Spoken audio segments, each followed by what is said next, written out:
नमस्कार मंडळी, कशा आहात तुम्ही? स्वागत आहे तुमचं माझ्या प्रफुल्लता या चॅनलवर। आज आपण बनवणार आहोत अगदी पारंपरिक पद्धतीने बनवला जाणारा चविष्ट मेथांबा। हा कच्च्या कढीपासून तयार होणारा गोड आंबट तिखट चवीचा पदार्थ खास उन्हाळ्यात खाल्ला जातो। हा पोळी, भाकरी किंवा पुरीसोबत खूपच छान लागतो।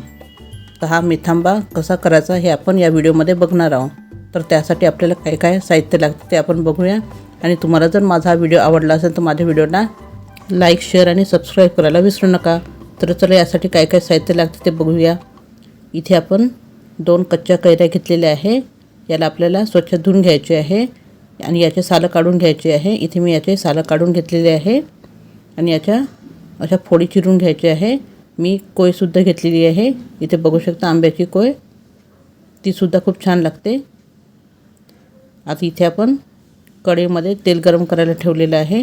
इथे आपलं तेल गरम झालेलं आहे। यामध्ये आपल्याला जिरं, मोहरी आणि मेथी टाकून द्यायची आहे। इथे आपण जिरं, मोहरी आणि मेथी टाकून दिलेली आहे। याला छान तडतडून घ्यायचं आहे 1 मिनिट। हे आपले छान तडतडल्यानंतर यामध्ये आपण बारीक चिरलेली कैरीच्या फोडी टाकून द्यायची आहे। इथे आपण ह्या फोडी टाकून दिलेली आहे। इथे आपण कैरीच्या कोयसुद्धा टाकून देणार आहोत। हे मेथांबामध्ये खूप छान लागते। आणि इथे आता आपल्याला काही सुके मसाले घालायचे आहे।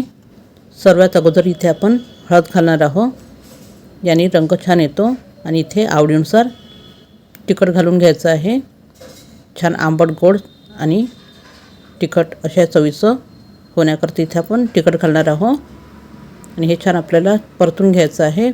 मीठ नंतर घालायचं आहे आपल्याला, किंवा तुम्ही या स्टेजवर सुद्धा मीठ घालू शकता। या फोडी आपल्याला छान परतून घ्यायचे आहे 1-2 मिनिटं। इथे आपण हे छान परतून घेत आहोत। इथे हे छान परतून घेतल्यानंतर याला आपल्याला छान वाफ काढून घ्यायची आहे।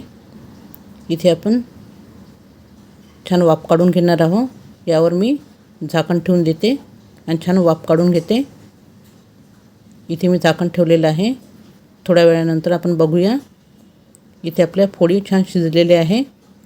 इथे ह्या फोडी आपल्याला छान मऊसर शिजवून घ्यायची आहे। आणि त्यानंतरच यामध्ये आपल्याला गूळ घालायचा आहे। गूळ किंवा साखर, किंवा तुम्ही गूळ आणि साखर असं दोन्ही समप्रमाणात घालू शकता। इथे आपण चवीनुसार मीठ घातलेलं आहे आणि हे सुद्धा आपल्याला छान परतून घ्यायचं आहे मीठ घातल्यानंतर। आणि इथे आपण आवडीप्रमाणे गूळ घ्यायचा आहे, गूळ घालून घ्यायचा आहे। जर तुमची कैरी खूपच आंबट असेल तर इथे आपल्याला जास्त प्रमाणामध्ये गूळ घालावा लागतो। आता इथे माझी कैरी थोडीशी कमी आंबट आहे, त्यामुळे इथे मी थोडासा कमी गूळ घातलेला आहे। तुम्ही इथे साखर आणि गूळ दोन्ही समप्रमाणात सुद्धा घेऊ शकता, किंवा नुसतीच साखर किंवा गूळ घालायचं। पण गूळ घातल्याने खूपच छान पारंपरिक चव येते। इथे आपण थोडंसं पाणी घालून घेतलेलं आहे। आता जर तुम्हाला खूप दिवस ठेवायचं असेल तर यामध्ये पाणी घालायचं नाही।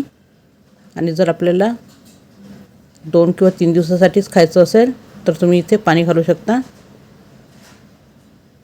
इथे बघू शकता थोड्या वेळानंतर गुळाला छान पाणी सुटलेलं आहे। आता याला थोडा वेळ यामध्ये आपल्याला छान शिजवून घ्यायचं आहे। इथे आपण थोडा वेळ छान शिजवून घेतलेलं आहे।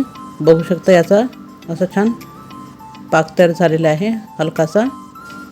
आता हा मेथी आंबा तुम्ही आठवड्याभर खाऊ शकता। आणि जर तुम्ही यामध्ये पाणी घातलं नाही तर गुळामध्येच याला होऊ द्यायचं आहे, तर तो तुम्ही 1 महिन्यापर्यंत खाऊ शकता फ्रीजमध्ये ठेवून।